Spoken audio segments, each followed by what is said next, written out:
Actually, it's the lead play in our offense. Tell the tackle, take the defensive end if he's over him. If he's not, you drive down the first man who is inside. Pull back and tell him to take the first man outside the offensive tackle. No one shows. Go right by them and field inside. If the YN has the linebacker taken out, that's inside. If the YN has the linebacker in, he comes all the way around. If you look at this play, what we're trying to get is a seal here and a seal here, and try to run this play in the alley.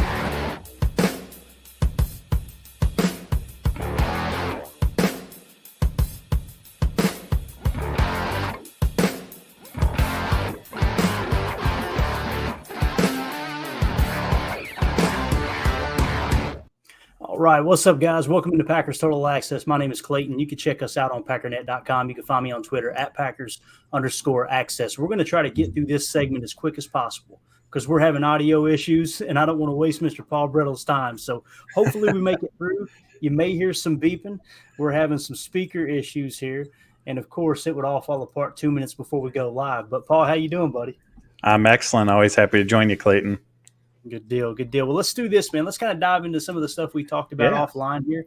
And I'm eager to get your thoughts on these. You know, there's been a lot of talk about this roster and some of the uncertainties. I know we've done a good job kind of covering that in the last several days here, having you on actually the last few weeks. And everything kind of shook out. I don't think it was crazy, you know, too far away from what we expected, Paul. But when you kind of sit back and look at it, you go, it's funny. We always try to predict the 53 and what's going to happen. And then when it does happen, we go, of course that happened, right? Mm-hmm. But what's kind of your initial thoughts on the 53 just right out of the gate? And I know the one name that came to mind for me before we get into these questions was Enos Gaines, right? We talked about that quite a bit. You know, the fact that they were able to land him on the practice squad, I think that's huge for him being kind of that backup nickel back, right? Yep. Yeah, absolutely. Enos Gaines is a big one, and he's someone that I did have on my 53-man roster. Again, we hear the phrase in football all the time, the more you can do. He's someone who could be the backup nickel. He's someone who could play safety if they were in a pinch. He's a core special teams player. But you know, ultimately they're going with their 4 stud cornerbacks, and then obviously Eric Stokes is going to be back in the mix as well. So like you said, it's one of those things where when it happens, you goes, yeah, I guess I see that as well. But a few thoughts that I had were Patrick Taylor. Like, I was way wrong on that one. I thought that Goody, LaFleur were giving us the answers to the test, you know, telling us what they're looking for at that position. Just keep talking. I'm trying to get this headset hooked up. And it just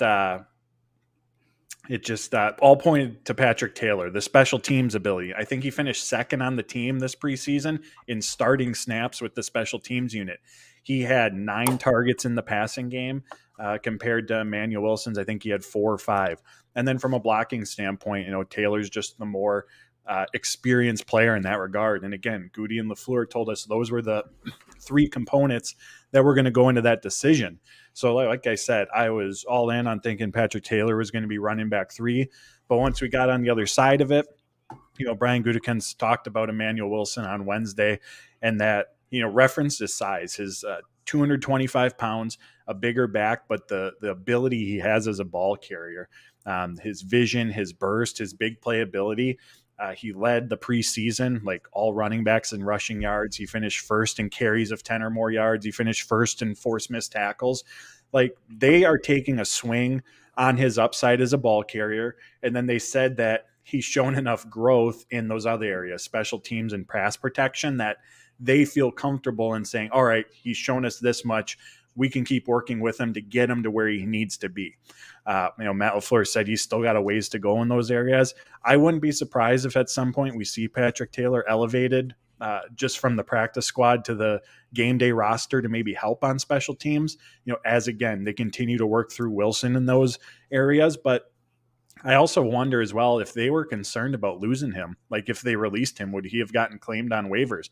We all know he checks the boxes for what you're looking for now in the running back market. A young player on an inexpensive deal with some team control, and obviously he showcased his ability as a ball carrier. So I do wonder now, again, on this side of the table that we're on, haven't seen how things unfolded, if that was a potential worry of theirs. But again, showed his upside as a runner and the ability, the growth in those other key areas that are important. And as we look ahead to 2024, and I know this is coming to the table a little bit more with all that Jonathan Taylor news out there, but Aaron Jones cap hit next year, $17 million. This could be his last year. AJ Dillon's a free agent. Like, running back's a position where if you got to figure it out on the fly, teams have shown that you can do that. But if you want to plan ahead a little bit, stashing someone as your running back 3, like an Emmanuel Wilson, is a good idea as well. A couple other observations. I know there was a lot of, I'm not sure what word to use, but the fact that Royce Newman was on the 53-man roster, and he's had his ups and downs. I think I said this last week. It's hard to believe that he played 1,000 snaps on a 13-win football team as a rookie, but he did. And unfortunately, it looks like he's regressed, or he has regressed since then, instead of move forward. But in terms of keeping him, he checks the boxes in terms of what we know the Packers like on the offensive line. He's versatile. He can play either guard position. And no, you ideally don't want him at tackle. And fortunately, the Packers have a lot of depth there. But if they were ever in one of those oh-no situations where it's halfway through the third quarter, we need someone just to get us through this game, like, he could do that if he needed. Right. He's got that experience that I mentioned, 1,000+ snaps. And then in terms of, like, we think of this offensive line unit as having depth, and it does, but it's all at tackle. Like, if we take the starters out of the equation and they had cut Royce Newman, the only interior lineman backup would have been Sean Ryan. So again, we unpack it a little bit. Once the dust settles, we look at Royce Newman's body of work, what the Packers do, the overall 30,000-foot view of the offensive line unit. And again, you can see why rostering him made sense. Definitely. Yeah. And basically Emmanuel Wilson, back to him. I mean, he forced them to keep him on the roster. I mean, he really did. He showed up and showed out. It's pretty exciting stuff. I don't know. I love those underdog stories for sure. I don't know why, but the name that came to mind for me was Sam Gatto. I don't know if you remember him. I do. Immediately I was just like, this feels like Sam Gatto. Somebody who just comes out and it's like, who is this guy? And how is he doing this? I mean, what a taking advantage of your opportunity. Like, if those, you never want injuries to happen, obviously, but if those injuries, if Lou Nichols and Tyler Goodson are healthy, like, Emmanuel Wilson might not even, or probably wouldn't have seen anywhere, or we know he wouldn't have seen anywhere near the snaps that he did this preseason, or had the opportunity that, ended up being in front of him, because the Packers, they just had to at that point, down 2 running backs who were competing for playing time. So it's sometimes crazy how that stuff ends up working out. Yeah, no doubt. Let me ask you about the edge room, Paul. Some are saying that, and I'm not saying I necessarily agree with this, although I can see how they kind of come to this conclusion. Some are saying this may be the deepest edge room the Packers have had since the 90s. I immediately think of Clay Matthews and how effective he was. Right now, if you were to compare Clay Matthews in his prime to Rashawn Gary, a healthy Rashawn Gary, I think they're pretty comparable. I really do. I think they're both kind of at the same level. But it seems like Clay never really had that opposite rusher. They tried it with Nick Perry. It just didn't work out. And now what you're looking at with Kingsley Enagbare looks like he's coming on strong. Of course, Preston Smith, I feel like, is a proven commodity. However, he has kind of ups and downs, which, by the way, history suggests that this year is going to be great for Preston Smith. It's an odd year. So, and then, of course, you got Lucas Van Ness. Everybody's excited about Brenton Cox Jr. So it just seems like it's a pretty deep edge room. With that being said, how excited are you? And maybe how would you compare this edge room to the days of Clay Matthews? Do you feel like we're kind of on par there, or is that an overreaction? I think that's I guess I'll say this. I think, a month from now, 2 months from now, absolutely we could be saying that, just by given what we've seen. At this stage of the game, we can always revert back to, we got to see it take place on the football field first. But the depth of this unit is, like Matt LaFleur said, they're loaded right now. All 9 guys who were on the 90-man roster during this last portion of training camp are on the roster now in some capacity, whether it's the 53 or the practice squad. They have 9 edge rushers on their team in some capacity right now. And again, that just goes to show the quality of that unit. I mean, Enagbare looks like he's taken a big step forward, and under the radar, he's been a really good special teams contributor in these preseason games as well. Obviously, getting Rashawn Gary back is huge. You add Lucas Van Ness in the mix. his speed, his burst. He's someone that's going to be on the field in those obvious passing situations. Brenton Cox, I'm curious to see what his role ends up being. Again, he's still a young player, undrafted. We know he has the potential, the upside, but again, it's a deep edge rusher room. You don't really see 6-man rotations, at that position, even though it is heavily utilized. So I'm curious to see how that unfolds. And then Justin Hollins, just steady, whether it's the run, whether it's the pass, you're getting consistency from him. And Matt LaFleur said it's going to be a super competitive room in terms of earning snaps. And again, going back to how that all unfolds, obviously Gary and Smith are going to be your starters, but Gary's going to be on a snap count early on, as Matt LaFleur said. I feel like if I were slotting it in right now, Enagbari is going to be your third edge rusher. In terms of just ready today to go out there and make an impact, Justin Hollins is ahead of Lucas Van Ness. Obviously, Lucas Van Ness has more potential, more upside. That's a given. But in terms of right now, who's ready to go make a steady impact, that's going to be Hollins. So I think Hollins is going to be someone that we could see on early down situations, again, because he's a proven run defender. And then Van Ness is going to be, again, those obvious passing situations, 2nd and long, 3rd and long, tell him, hey, go get the quarterback. And we've seen with Van Ness that throughout training camp in the preseason, they've been using him on stunts a ton, which makes perfect sense. He's someone who we know is a power rusher, has to develop that second move, but by using a stunt, you're giving him a free rush or a one-on-one opportunity for the most part.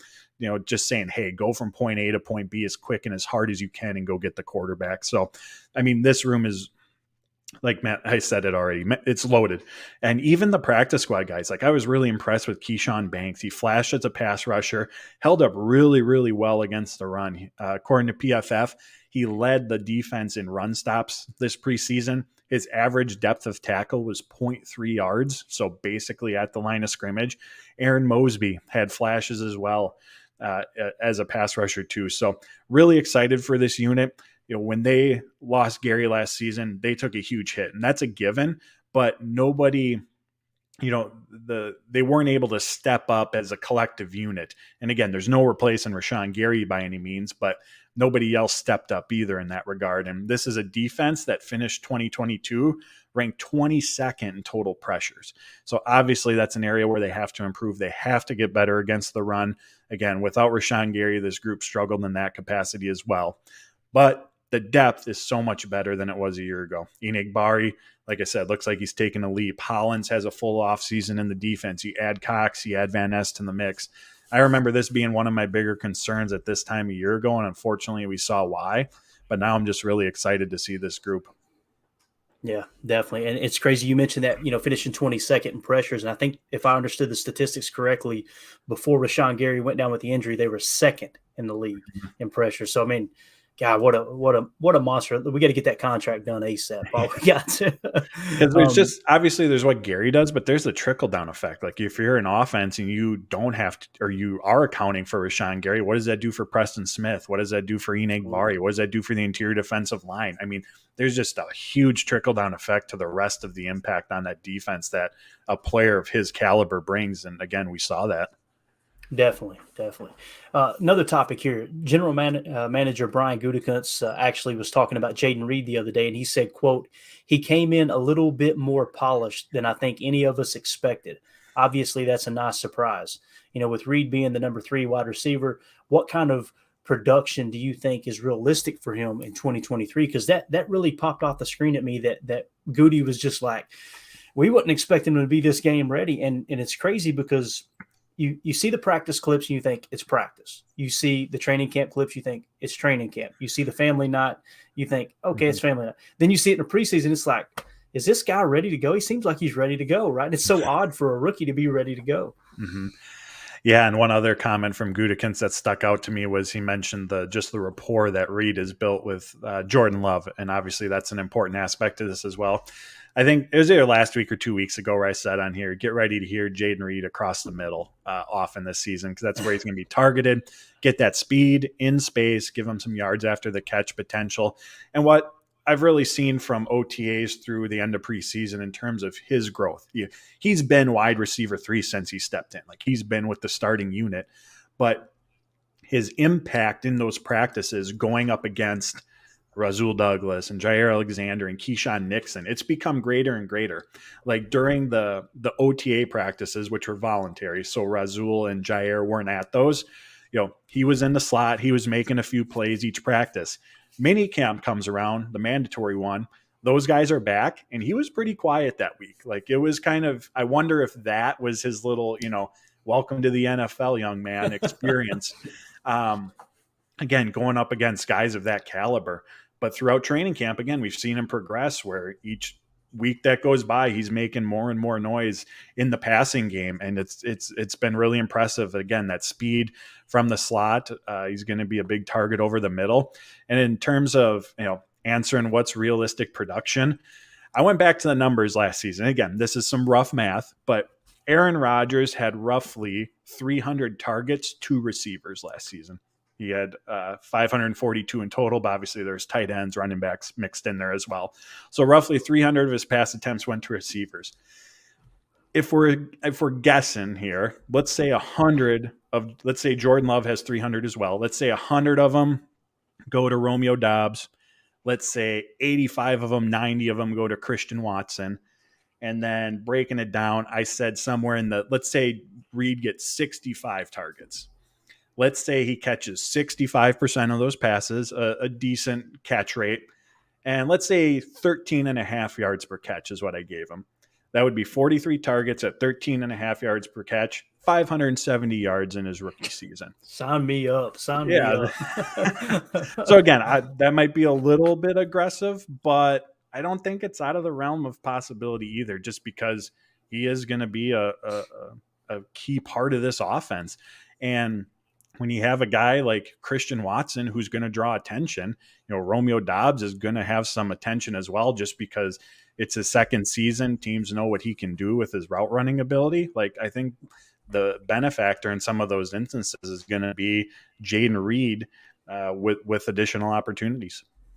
Definitely. We're going to go a little off cuff here for just a second, if that's all right with you. Yeah, absolutely. We've got a super chat from Mike Hebring, and he said, we'll be watching the defense closely. I'm now from Missouri, even though I'm really from Wisconsin. This year, they have to, quote, show me, seeing and believing. All right, so that's been kind of a topic here lately, Paul. We've heard this over and over every year, right? Oh, this is the year the defense cuts the corner. Mm-hmm. Last year, they got us all hook, line, and sinker. And thank you, Mike Hebring, for the super chat. We appreciate it, pal. What do you think would be a successful year for this defense? Would they have to crack that top 10 for the fans to go, okay, we're moving in the right direction? Would it have to be top 5? What do you think that would be? And maybe more specifically, I hate to say it like this, but it seems to be the narrative. What would save Joe Barry's job? What level would they have to perform at, right?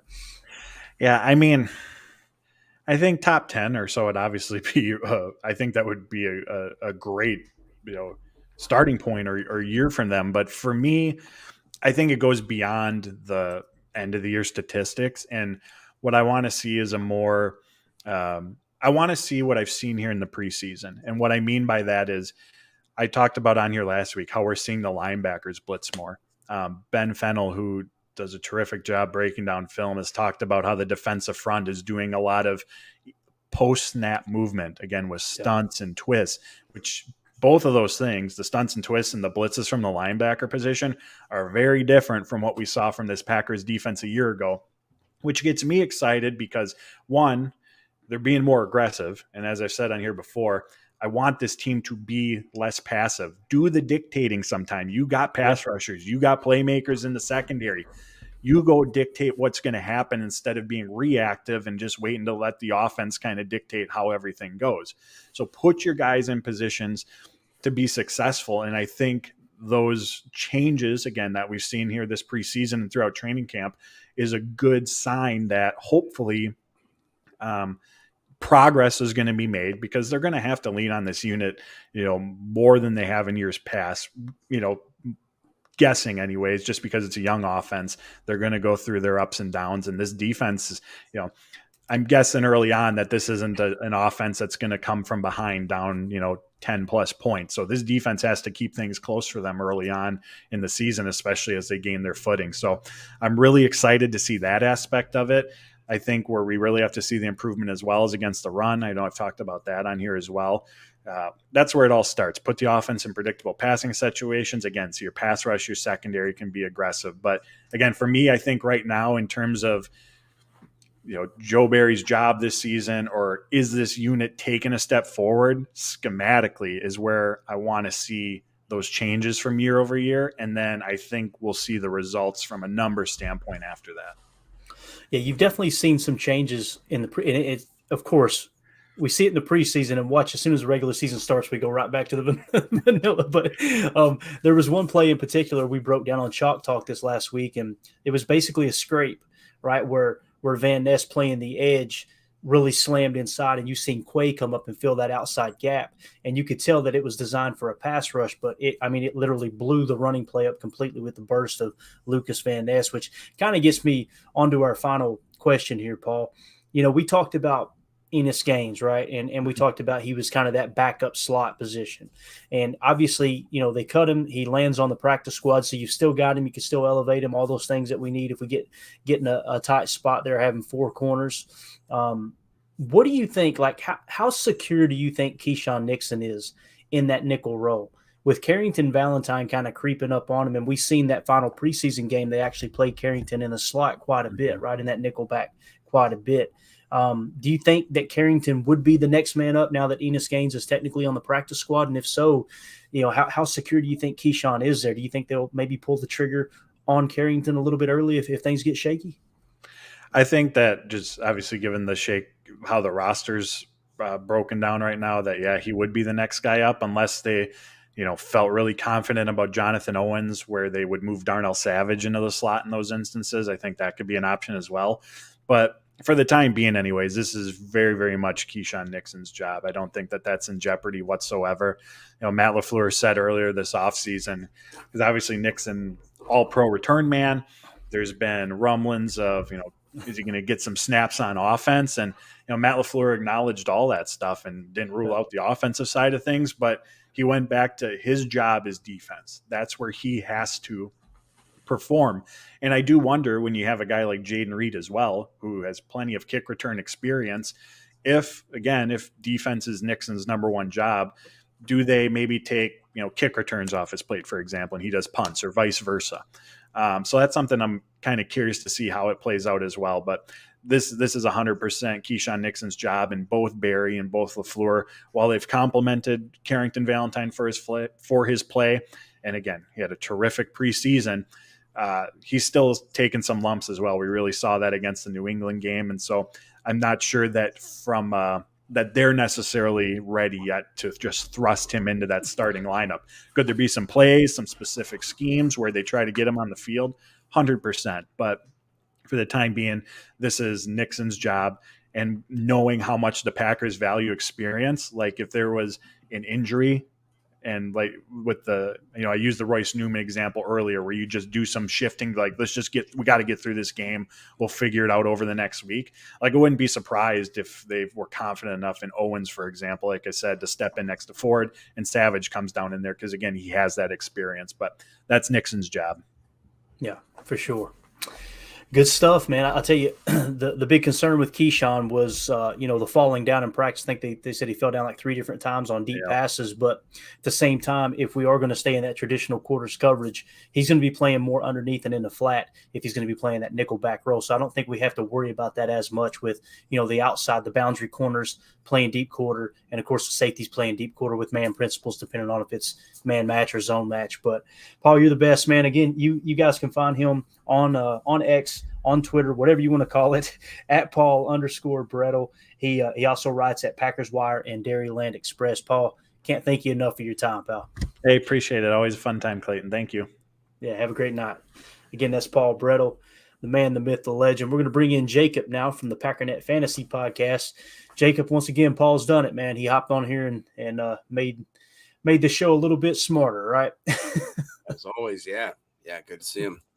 Got to listen to most of his interview there. What'd you think, man?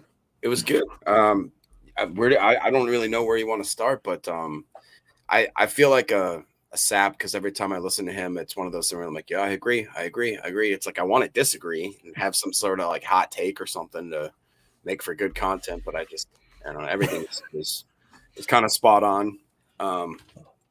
We can quickly. Always. I got to jump off in a little bit here. I got a big draft coming up pretty quick here. But Tim's here. Hey, Tim. Yeah. What's up, guys? How you doing? So, what are your before you have to go, Jacob? What do you think would be like your one or two takeaways from what he said there? What stood out to you? And again, I don't know how much of the interview you caught, but I got most of it. I really liked specifically when he was talking about Wilson. I was surprised, as we all know. I was a guy that thought that if there was going to be a third, it was going to be Patrick Taylor. While he was talking, I did look up, like maybe Wilson had some sort of crazy RAS. He had a 6.84, so that was really not anything that was really like a highlight as to why we should have known that was going to happen.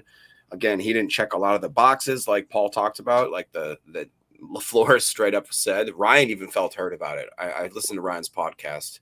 He talked about how he's never going to trust anything that LaFleur says again and that Gutekunst says again.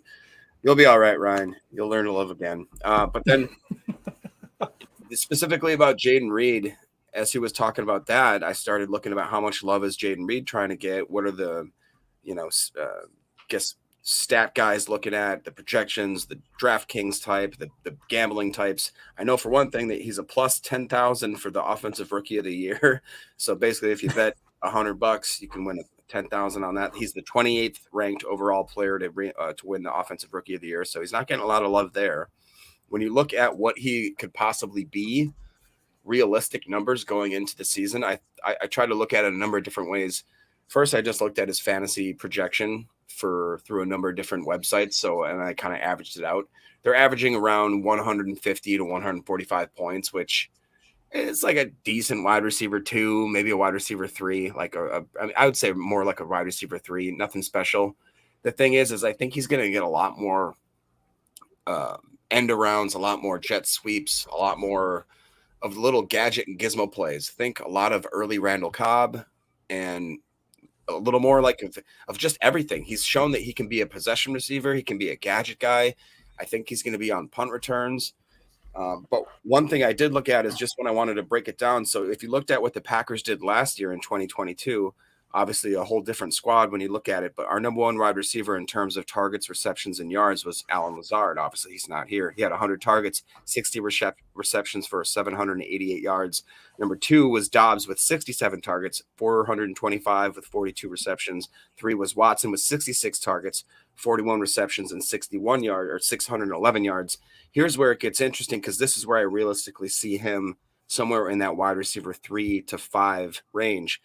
Now, I just listed off the last 3 guys, which was 1 through 3 as far as targets, receptions, and yards. But then there's that gap where of Cobb, Watkins, Torrey, and Rodgers all totaled for right around 100 targets, anywhere from around 60 receptions to anywhere from around 700 to 800 yards. And I think that's where he can gobble up a lot of those catches, those targets, and again, a lot of the gadget plays. I don't think it's unrealistic to say that he gets well above 500 yards receiving, and I think he'll have even somewhere around like a couple hundred yards rushing, maybe a couple picks or touchdowns. I don't know. I think that he's going to be a steal in many different ways. Yeah, I could see it too, man, for sure. Tim, not sure how much of Paul you got to hear there, but with what you did get to hear, what stood out to you about what Paul Bretl said? I think kind of towards I caught most of it. I think that the discussion, not to shift back to the defense like I always like to do, but that's what the chat's on too, man. So you're good. I like what he said about Keyshawn in the slot. He basically said that, yes, kind of what we're thinking. Valentine looks to be that next guy up in a pinch if necessary. However, it's Keyshawn's job. It's his job is secure. Clearly, they're prioritizing his role in the defense more this year. I like what he said when he said maybe we look at, believe it or not, taking away some return responsibilities from him so he can focus more on the defense. And if we've got enough youth and speed on this team, maybe this explains why we saw so much of Samori Toure being sprinkled into the return group towards the end of camp. So I just really appreciated Paul's insight there on Keyshawn in the slot this year. Yeah, definitely. And me kind of falling in love with Carrington Valentine this preseason, I need someone like that to kind of talk me back into reality, right? Because I'm already going, man, we put him in a slot. Kidding me? This rookie's going to probably get out there and get roasted. But want to take a second and give a shout out to all of our PTA Posse members, YouTube members here on the channel. Newest members, John Schmidt and John Baker. Appreciate you guys joining. You guys are entered into the contest to win the autographed Lucas Van Ness jersey that will be given away week 1 during the post-game show.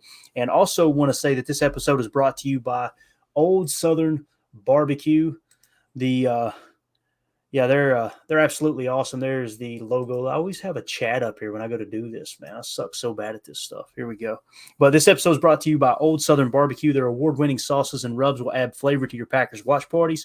The sweet and tangy Dixie Red sauce packs, a 1-2 punch with brown sugar and molasses, and the spicy Chicago Fire. There it is, Jacob. That spicy Chicago Fire, man.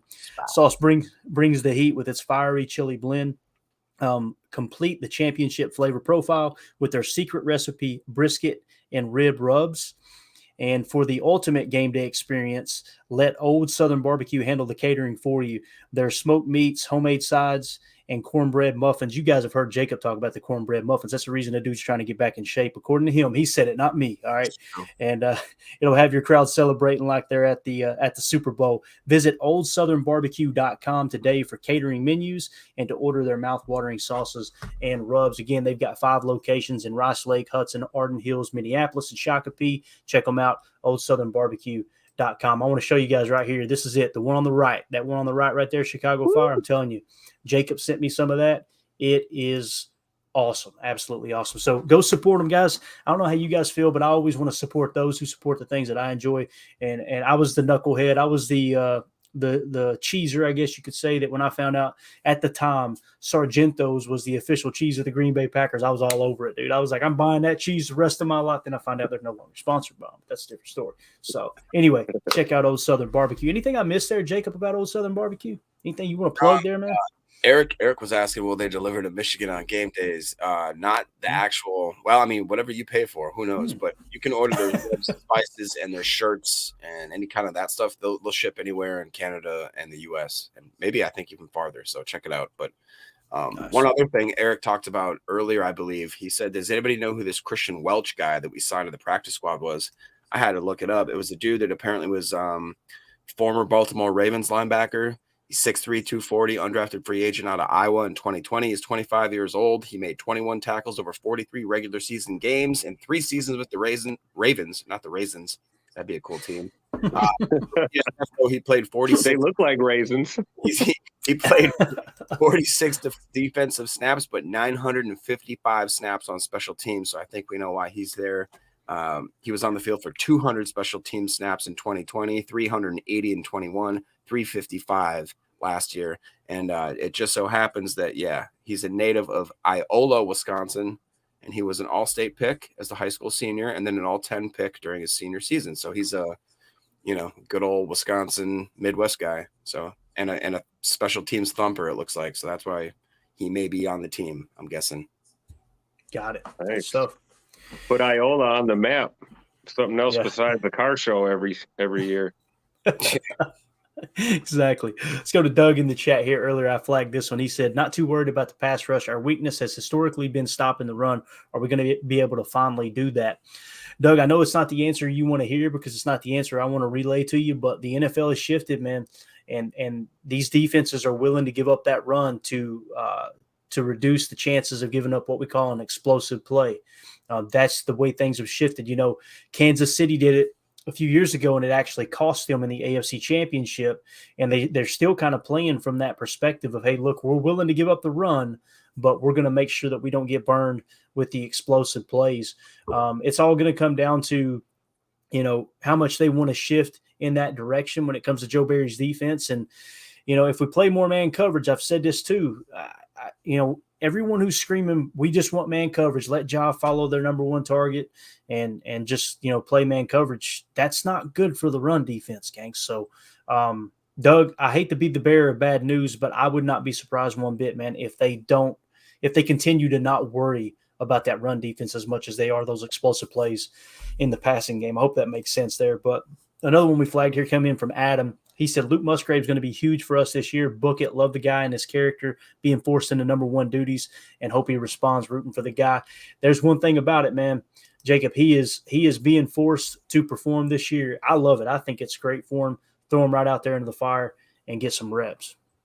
No, I agree. I'm excited to see. This whole year is just going to be people being thrown to the fire and then seeing what comes out the other end. And I really do think that we're going to have, if anything else, we might have a team that has like 7, 6, 8 wins, but they're going to be really forged, and they're going to know exactly what they have next year, knowing what to fix. But I really do think it's going to be more like the 10 to 12 wins after I keep seeing the progression, the types of like tour. I saw that.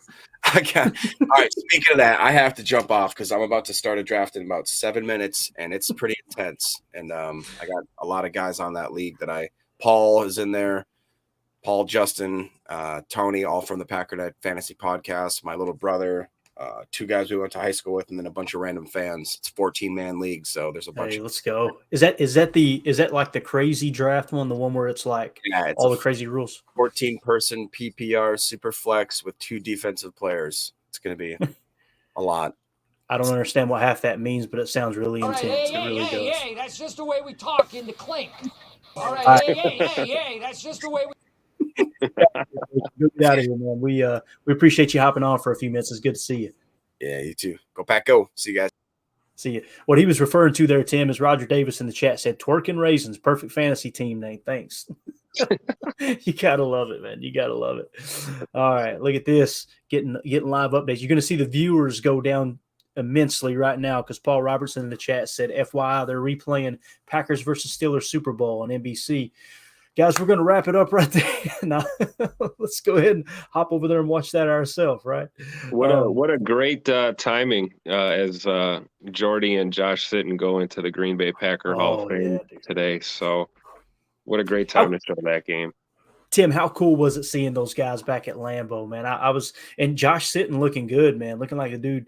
It's amazing how these offensive linemen can sit at, 300, 320, 330 pounds, and then as soon as it's over, it's like, okay, I'm just going to go back to being 225. It's amazing, all right? Yeah, most of those guys probably can't wait to take that weight back off.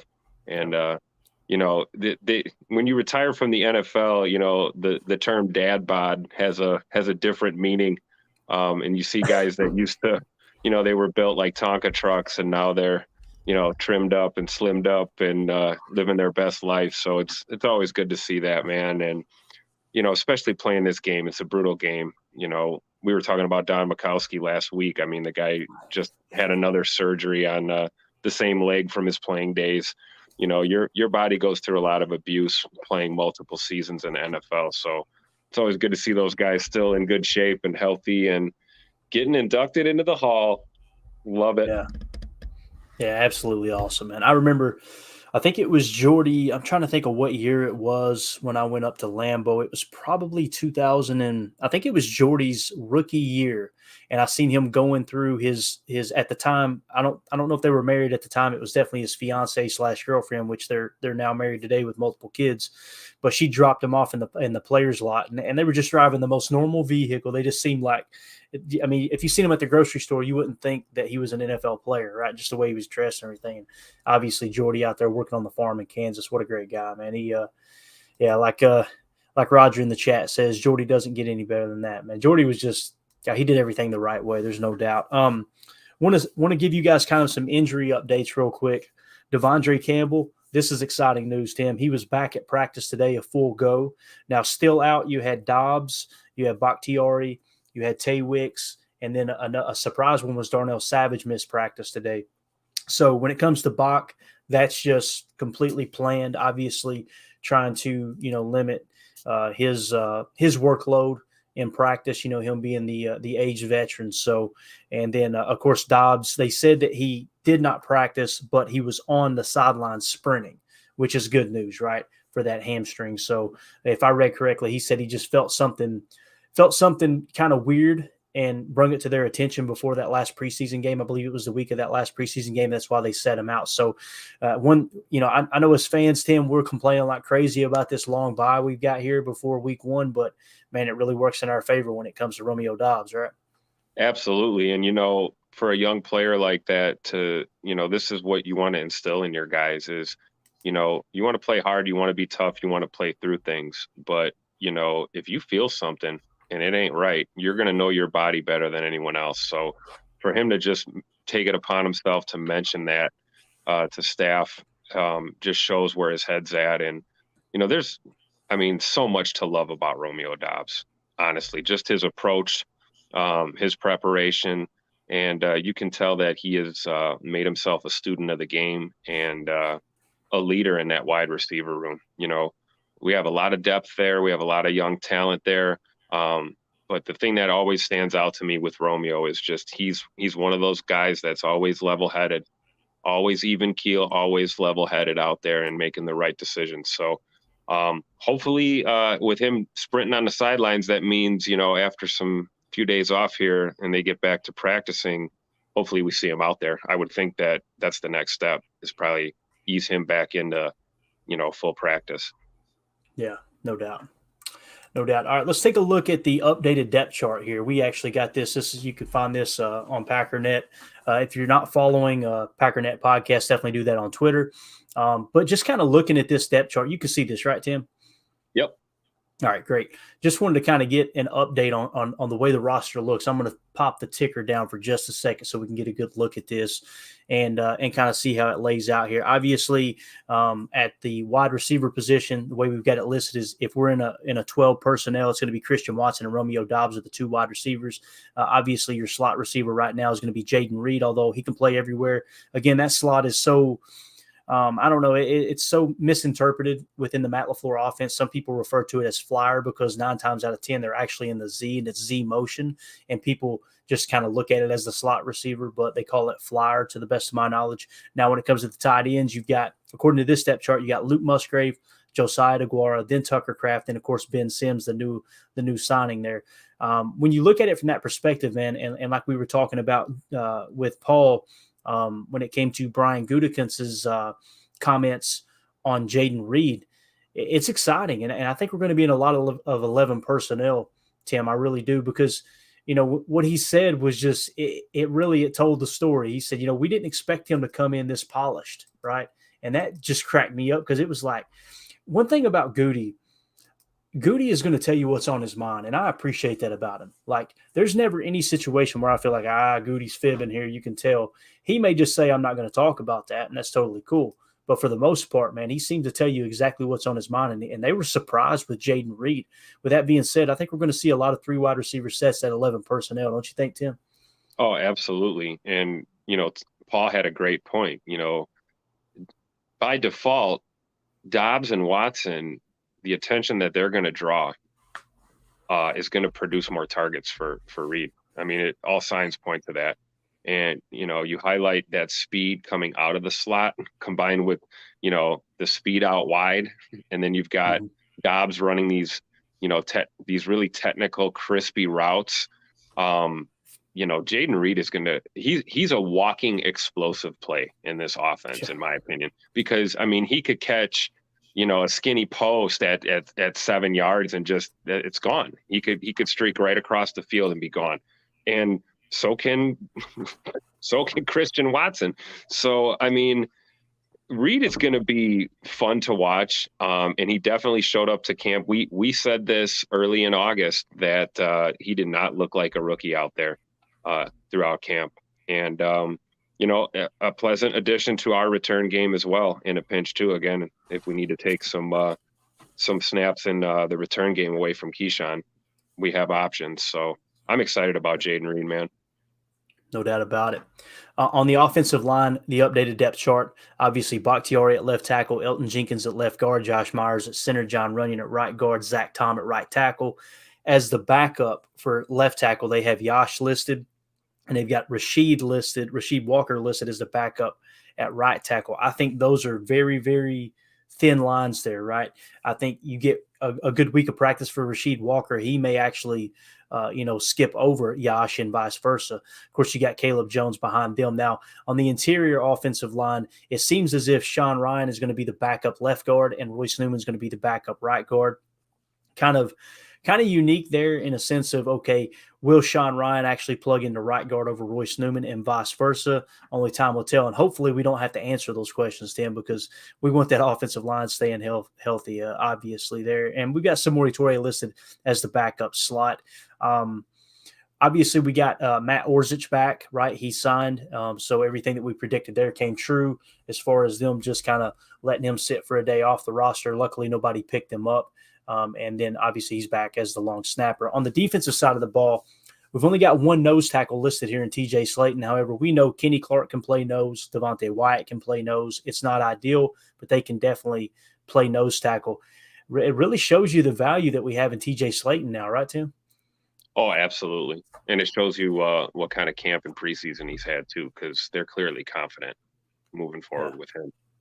Definitely. And I'm trying to remember what round pick was TJ Slayton. I'm trying to remember when that was. I'm going to Google it real quote quick. Me on that. Third? Yeah. Was he third? I was thinking he was later. I was thinking he was like fifth maybe, but let me check here. Let me check real quick here. I just want to make sure we get it right. But you're absolutely right, though. We have that ability with Kenny and Devontae Wyatt, too. So, I mean, there's flexibility at the nose. But having Big Tej there is certainly a blessing this year. Definitely. So, yeah, he was pick 173. He was in the 5th round. Wow. So, the fact that he is your starting nose tackle in a 5th round pick, I mean, that says a lot. If he comes out this year and balls out, I'm going to be so excited for that guy. There's no doubt about it. All right, so moving on to the cornerback position, you got Jair Alexander on one side, Rasul Douglas on the other. Carrington Valentine is the backup boundary corner. He can play on both sides. We've seen it in the preseason. And then, of course, Keyshawn Nixon is your slot corner. At safety, you've got Rudy Ford and Darnell Savage, with the backups being Jonathan Owens and Anthony Johnson Jr. They have them both above Dallin Levitt and Zane Anderson, obviously. So another thing that you might take into consideration here, if they don't like Carrington in the slot, which I think they would probably put Carrington in before a safety, my guess would be Jonathan Owens, kind of like what Paul Bretl alluded to, that if you put Jonathan Owens into that nickel spot, then you're basically playing a big nickel now, and they want to do that in run situations anyway when they're faced with 11 personnel on a first down. You know, that's when teams like to get you into that nickel defense, Tim, and then they want to run the ball down your throat, right? So that may play into why we kept all of these safeties as opposed to 5 corners, right? So absolutely, especially knowing that, you know, what J.O. brings to the table as a tackler, like you said, in that scenario. That's what we need. It's almost like if you're going to bait us into the nickel, then we're going to be ready if you're going to run. Yeah, so no doubt. I mean, it's to make people happy. We just talked about that. Everyone wants to stop the run. You know, we know Joe Barry is he'll put an emphasis on maybe containing the run, but full on stopping it, I don't think we're ever going to sell out to stop the run. I think we're going to trust our guys up front. I agree. I think it's just going to be that bend but don't break look. And I'll tell you, man, the defense, I don't think they were that bad last year. I really don't. When I went back and watched the tape, I didn't come away going, this defense is horrible. They started the season so freaking strong. And then there toward the end, you had all the injuries pile up. And on top of that, I mean, the way we were turning the ball over on offense, you know, and it was so uncharacteristic of Aaron Rodgers to throw those interceptions. That's really what put the defense in a bad spot to begin with. Again, though, no excuses, but back to the offensive side of the ball real quick. Brandy Lewis says, Reed and Watson bunch formation. Good luck, defenders. You're going to get me fired up, Brandy, because I'm telling you, the thought of all that speed there. And, oh, by the way, you know, Romeo Doubs can take the roof off of defense too. Like, he can take the top off of it. But on top of that, imagine that bunch formation. And imagine a bunch formation with Luke Musgrave in the bunch, right? So imagine you've got, let's say it's Christian Watson as the boundary X, and you've got Luke Musgrave as a part of the bunch, what we call bunch nasty X, right? And you put that bunch together, you've got a bunch of different things that could happen. First of all, you know, Christian Watson, you're probably going to have to roll a safety over to that side of the field, right? You're going to have to do that. You're going to roll a safety over to that side of the field to make sure he don't take the top off. Okay, by the way, you've got Jaden Reed and you've got Romeo Doubs working maybe a spot concept or even one of those wrap concepts we talk about, attacking the middle of the field. That forces the safety to want to stay home a little bit more, especially if you hit that 1 or 2 times early in the game. But then on top of that, imagine Luke Musgrave, you know, blazing speed at the tight end position. That's just set up beautifully for that end around. If they start to go, okay, we're going to shade on Christian Watson. So the safety's focus is on Christian Watson going over the top. And then, okay, the rest of the defenders are, we've got to play this bunch set. Are we going to play man? Are we going to play zone match? What are we going to play on that bunch side? And then all of a sudden, Luke Musgrave, blazing speed, goes in motion, and you got a jet sweep out the backside.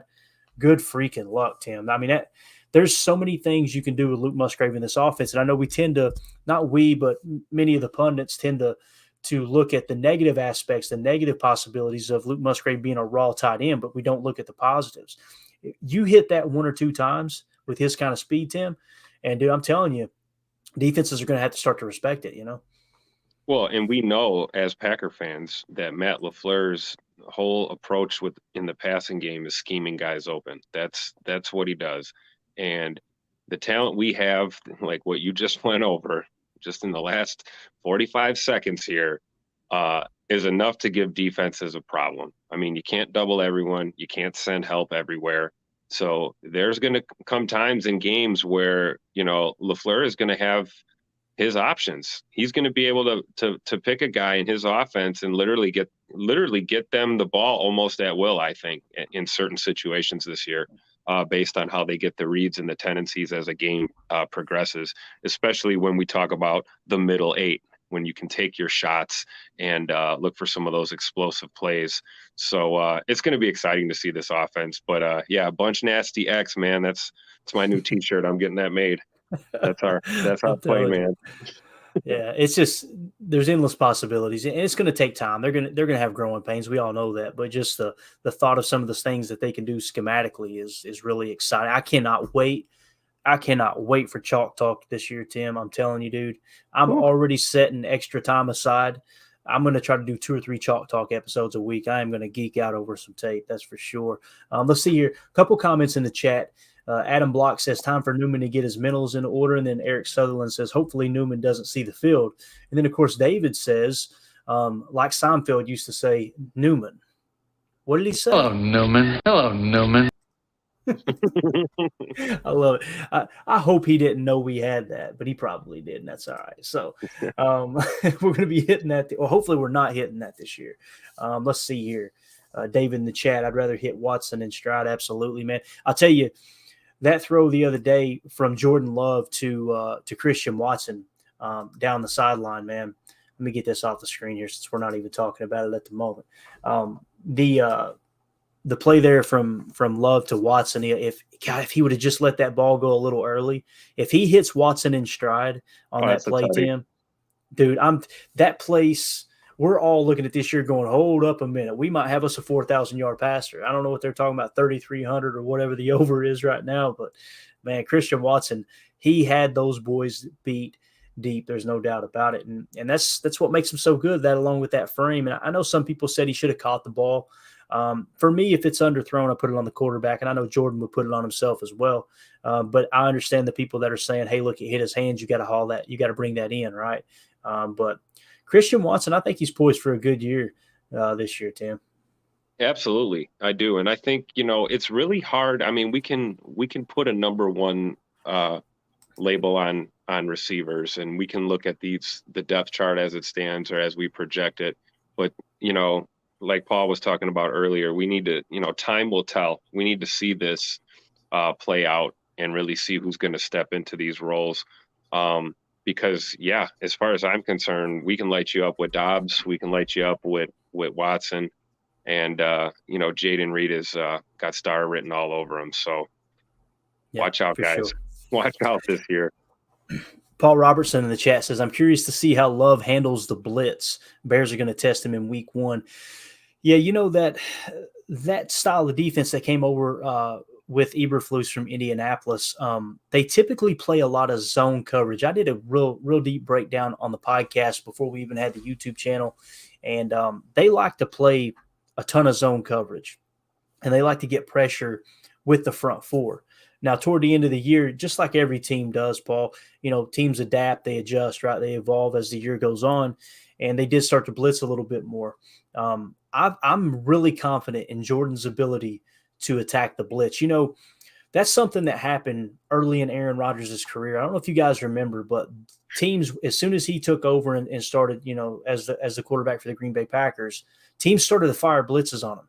And it took 2 or 3 seasons, Tim, and people were like, this is not a good idea. Like he led the league in passer rating against third down blitzes. I remember that statistic specifically right around the time that they won the Super Bowl. He just started carving them up. So, I understand your concern, Paul, but I kind of get excited because if a player is smart enough to understand the blitzes, the blitz packages, it really makes the defense vulnerable. And it, it's a numbers game. Football is a numbers game.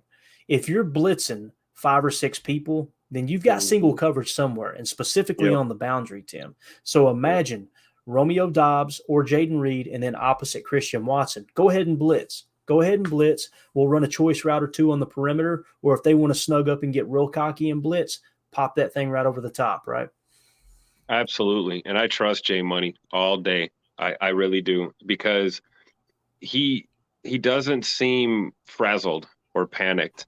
Of course, he's had some pretty good pockets all preseason. So, but when he needs to spin out and get out of there and buy a little time, I know he can, and I'm confident in him making the correct decision, to either tuck it and run or to take a shot or even throw it to the sidelines, throw it away. But, you hit it on the head, man, with blitzing, man. If you're going to rush all these guys, you better get home. And if you don't get home, and we have a quarterback that can get that extra second or 2 to find the open man or the check down or the shot down the field, because your secondary is creeping up, we're going to light teams up. I really think so. There's so many different options that we have at our disposal. And I think, seeing the fact that this team is already gelled together so much between OTAs and training camp and preseason now, it's, 10 days, guys, we're going to see it.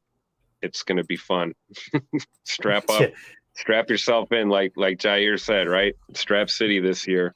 So, That's right. That is right. Josh Martin in the chat said, I think it's 65% chance that we win the 65%. 65%. That's what it is. There it is. You guys, you didn't even got to do a super chat to get that one, man. Let's see here. I want to get back to Brandy's comment.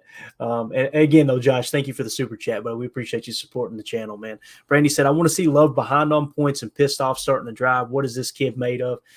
Hey, and it's what I love about him too, Tim, is just a little bit of clips that we've seen, a little bit of playing time we've seen in Jordan Love. When something doesn't go right, when he misses a receiver, or like I said, when just something goes awry, I love how his focus is on the field, down the field, and you can just see the gears turning. Like, all right, what do I got to do to make sure that doesn't happen again? Like, it's not none of this. What are you doing? And you can tell it's cool, it's calm, it's exactly how Aaron acted when Aaron was that age. As Aaron got older, just like me, you get hateful and impatient, right? But with Jordan, man, I just love his demeanor on the field. And Brandy, I completely agree. I want to see what he's made of, because Tim, that's when you really find out what you've got at quarterback, right? Oh, absolutely. Things aren't always going to go right, and sometimes that's going to happen. Sometimes opening kicks get returned for a score. We don't see them as often as we used to in this league now with the rule changes, but things can happen and you can find yourself down. Hell, look at the preseason game against New England. We had a botch snap, and next thing you know, you're down, So I think he responded pretty well in that game. And I think we're going to see it this year, hopefully, that, we go into like a semi 2-minute mode at any given time if we really want to. And it was really fun to see him during camp working on these 2-minute drills and just to see the command he has of the huddle and the offense. So I think Jay Money's going to stand the test. He's going to stand up to the test and the pressure. And I think he's going to find success this year. I really do. No. Chamber in the chat said the great receivers are able to make those bad throws passable and make it just be a huge completion instead of the TD the good pass would have been. It's a good point. Randy Moss is bringing that ball in. Now, I think it's unfair to try to expect Christian Watson to perform at Randy Moss's level, but you've seen those. I mean, imagine T.O. on that throw, Tim, in his prime. He's he's bringing that down if there's 3 defenders there and it's underthrown, right? That's right. Yeah, that's what But how long separates does it take? How long does it take to get you to your prime, though? You know, All right. Yeah. this is year 2 for Scoot, so let's let him grow here, right? Let's let them grow. I think the hands have gotten a little better, and I like to look at the positive on that play. Yeah, he probably should have came up with it, but he did adjust and he came back to the ball. So, that was something that we didn't really see him fighting through. A lot of these catch points last year as a rookie.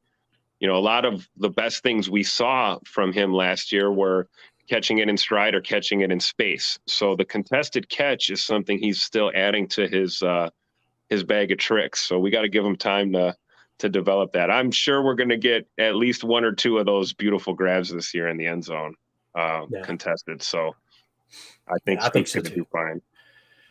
If I remember correctly, his over and under on touchdown catches was like 5.5. That's just crazy to me. Like, I think he's going to tear that out of the frame. I really do. Let's see here. Split screen game and Christian Watson, right? I believe that's what his over under was on touchdown catches, was like 5.5. If I remember correctly. Yeah, it's nuts, man. It's absolutely not. I bet some of the some of the people that placed that bet early for the under are going, oh crap, Jordan Love looks legit now. Yeah. But split screen game is Sam Watson's still working on his hands. This kind of goes hand in hand with what you said, Tim. He's still working on his hands. He didn't get any coaching on how to be a receiver at North Dakota State. They're notoriously run heavy. He will get there. I have confidence he will too, man. I really do. And let's see here. Bruce Skinner says, Clayton, I can't DM you on Twitter to send you this Packers stuff. All right, do this for me, Bruce. Send me an email at packerstotalaccess@gmail.com. And I'm hoping you're not DMing someone that has a similar name to me online, because you're DMing a stranger saying, hey, what's your address? That's not a good look. I guarantee you, man, they're sitting back there like, what in the world is going on? What in the world? Yeah, he not only rambled, but he rumbled and stumbled. You got to be careful, man. People think you're a creeper out there. But yeah, Bruce, hit me up at that email address again, packerstotalaccess@gmail.com, and we'll get you a PO box or something to send that to. We appreciate you, man. We really, really do. But let's see here. I like this. This is something I've talked about a lot, Tim. Really excited about it. Split screen game has said Love will scramble for about 50 yards a game and 2 to 3 first downs a game. I don't know specifically he's going to be able to crack 50 yards a game, but picking up 1 or 2, even more so 3 first downs, on a crucial third down, Tim, with his legs is something we haven't seen in quite some time, right? With Aaron aging a bit and obviously wanting to stay in the pocket and throw a little bit more, man. I'm telling you, he's gonna win us a game or 2 with his legs this year. I believe that. I do too. And if you notice, a lot of young quarterbacks, when they scramble, they have issues with ball security, and they're like waving the ball around and they're throwing hand too much, and that's when you're seeing it get punched out of there. Or they're running backwards. They spin out of the pocket and they run backwards or laterally, and you end up turning this into a net negative. Well, Jordan Love doesn't do these things. Jordan Love protects the ball, and Jordan Love I don't care if it's 1 or 2 yards, it's positive yardage. You're turning a busted play or a play that could be a sack into a positive gain. And I'll take that any day of the week. Protect the football and keep moving forward. Don't have us working backwards against ourselves. So, and I think, he is a mobile quarterback when he needs to be, and that's what we want. We don't need a running quarterback. Jordan Love is talented enough to throw the football, and that's why he's here. So, as much as I enjoy seeing him do it with his feet, to me, it's kind of like self-defense, right? Fight or flight. You got to make that decision in the blink of an eye, and you got to commit 100% to either one of them, because if you're halfway between the two, you're going to get in trouble. And I think that Jordan Love has got a very good focus on what he needs to do when he's under duress. So, yeah, I agree. I think he's going to have some runs this year that are going to make the highlight reels for sure. Yeah. Definitely. Split Screen Game has said, watch out for Devontae White. He's the type of player that plays best when the lights are on. He'll be a big factor on Sundays. It's funny you mentioned that because I was talking him up big time, Tim, at the end of the year, going back and watching that last 5-game saturation of the season of 2022, and he looked so good. He looked like he was finally turning, especially in the Detroit game. He was beating double teams. He looked so quick off the ball. Then we get into preseason this year, and it's like, what happened? I think there may be something to that. It doesn't matter what you do in preseason, especially when you're a veteran. It's just like Split Screen saying here, when the lights turn on, man, make sure you're ready to play for sure. Let's see here. Well, we got some comedians, man. I'll tell you what. I can't share it, Bruce, but I will give you the Lombardi soundbite. All right, we'll meet in the middle. This crew in here, man, they're gonna get me canceled so quick. It's gonna happen. All right, let's see what else we got here before we wrap this big bear up. All right, Bruce got the email, buddy. Good deal, man. I'll respond to you as soon as we get off of here. Let's see here. Brandy says Jones gets that first touchdown on the left side. Put it down. Put it on the ticker. Put it on the ticker. Let's get the ticker back up here too while we're at it. Yeah, put it on the ticker. Brandy says that first touchdown is coming off the left side. When it happens on Sunday, everybody's gonna go, what? She's all right. There it is. Okay. All right. Let's see. That seems to be that play they like to run on those early downs, like especially to start games in the series. They usually run a little quick hitter to Jones off the edge. So if we start with the ball week 1 and they come out in that set, I'm gonna remember this moment. We're gonna see it happen. Definitely. All right, guys, let's stop commenting. I don't want you guys to waste your time topping it out and us not read it. We're going to get ready to wrap this thing up. I want to say thanks for being patient with us because the beginning of the show, I don't know if you guys caught on or not, but the audio went completely out. I don't even know if Paul heard it, but I told Paul, I said, hey, just keep talking, man. I got no audio over here. We'll see if we can fix it. So luckily we got it straightened out on the fly. We just caught a hot route. We went audible. I did one of these checks right here, Tim. And we're good to go. Can. Yeah, can. That's what I should have said. Can, Paul, can. Do you got anything else before we get ready to hop off here, Tim? Anything at all, man? Go Pack, go. Green and gold till I'm dead and cold. It's 10 days away. All is right in Green Bay. Man, I'm excited. That's it. Just excited. I love it. Just excited, man. I'm the same way, man. I'm the same way. And here's something right here. Paul Robertson, Bears versus Packers spread has gone from +2.5 to 1.5. Packers hype train has begun to leave the station. Choo choo, baby, choo choo. Yeah, appreciate everybody hanging out. I want to say this: thoughts and prayers go out to Brady Papinga and his family. I don't know if you heard this, Tim. I heard it right before I went. Actually, I seen Eric posted it. Eric Sutherland in the chat posted it before we even went live. And unfortunately, they lost their 17-year-old son. I don't even want to comment on the details because I don't know all the details. All I know is tragic event there. And Brady Papinga was one of those guys that he was a lot of fun to watch. I always referred to him as the Mad Mormon, right? Yep. And he was so awesome to watch. He has some of the best stories too. I believe he's doing some podcasting now. We might need to see if we can get, well, now is probably not the time, but he's the type of guy I would love to have on the show and just hang out with and talk to, because he was one of those guys that when he was drafted, the Packers were still trying to figure it out, right? You were kind of in the transition where they were winning some, but nobody considered him a Super Bowl contender and all that. And just seemed like he played the game the right way. He always played mean. And him and A.J. Hawk had a bond. I believe he played a year or two with Clay Matthews too, if I remember correctly. But just horrible news, man. And it just goes to show you that, there's so many other things that are more important than winning and losing in football. And we love this game so much, and we get accustomed to rooting for the players and the coaches. And when something like this happens, it really puts things into perspective, Tim. Life's short, and you just got to kind of put things into perspective is the only thing I know to say. And just, let the people you love know that you love them. And, I heard something here recently, and I know it was at least in the last year, I heard it for the first time in my life. I heard someone say, at some point in your life, you talked to someone the last time, right? And you didn't even know it. And that's a tough pill to swallow, man. That's a tough thing to deal with.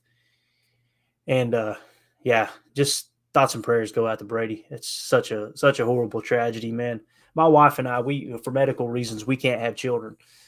We've been together for golly, man. We started dating. I was 17, she was 15. I couldn't imagine what it would be like to lose a child, and it's got to be horrible. So if you guys get a chance, he's on Twitter. Hey, tag him in a tweet and just say, hey, man, praying for you. Hey, thinking about you. Whether, you'll hear me talk about prayers on this podcast, guys. I'm not trying to push anything on anybody. I have some of my best friends in the world are atheists, right? So I don't want you to think I'm trying to push any kind of religion or anything on anybody. That's just the way, that's my belief system. But it only takes a second to reach out to someone and say, hey, man, we're thinking about you, right? And if anything, let's show him how much we appreciated what he did for the Packers when he played for us by at least taking a second out of our day and just tagging him in a tweet and saying, hey, man, thinking about you. Packer Nation loves you, that type of thing. So with that being said, we're going to get out of here. Appreciate everybody in the chat. Guys, you carried it today. I'm going to have to put you guys on the payroll because y'all carried the load today. Paul came in, hit it out of the park. Audio was all out of whack, and the chat carried us home, Tim. We got the best listeners in the world, dude, and I appreciate your time, appreciate Jacob's time. You guys hopping on here, man. It's the highlight of the day for me being able to talk ball with you guys. So we're going to get out of here. For those of you listening on the pod, thank you for making us a part of your day. As always, let's go out and be the change we want to see in the world, and go Pack, go. The power sweep. Actually, it's the lead play in our offense. Tell the tackle, take the defensive end if he's over him. If he's not, you drive down the first man who is inside. Pull back and tell him to take the first man outside the offensive tackle. No one goes. Go right by them and field inside. If the YN has the linebacker taken out, he cuts inside. If the YN has the linebacker in, he comes all the way around. So look at this play. What we're trying to get is a seal here and a seal here, and try to run this play in the alley.